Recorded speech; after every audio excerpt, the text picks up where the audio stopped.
মমের জন্য এই গিফটটা নিয়ে এসেছি, নিশ্চয়ই মায়ের খুব পছন্দ হবে। মম। ও হ্যাঁ সোনা বলো। এই নাও মম, এটা আমি তোমার বার্থডের জন্য এনেছি। কিন্তু মম তুমি কি কোথাও যাবে? তাই? হ্যাঁ, আমার বার্থডে পার্টির জন্য আমার যে আছে বান্ধবীগুলো আছে ওদের কাছে পার্টি দিতে যাচ্ছি, বুঝলে তো?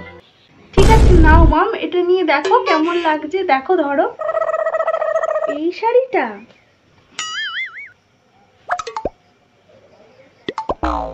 শাড়িটা না কেমন যেন চিপ লাগছে, কেমন জানি লাগছে।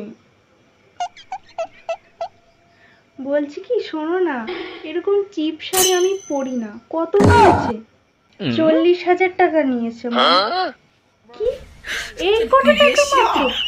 এত কম দামি শাড়ি আমি আমার গায়েই ঠেকাই না। ডিসকাস্টিং। বাজারে আর কোনো শাড়ি দেখোনি এত কম দাম? নিজের মমের জন্য এত কম দামি শাড়ি? সত্যি মমের একদম পছন্দ হলো না। আমি কত কষ্টে পকেট মানি টাকাগুলো জমিয়ে জমিয়ে এই শাড়িটা কিনেছি। সত্যি মম এমন, আমি যে কত কষ্ট করে জিনিসটা নিয়ে আসলাম সেটার একদম দেখলো না। আমি যে কত ভালোবেসে জিনিসটা নিয়ে আসলাম সেটা দেখলো না। মম শুধু দামটাই দেখে গেল। সত্যি মম।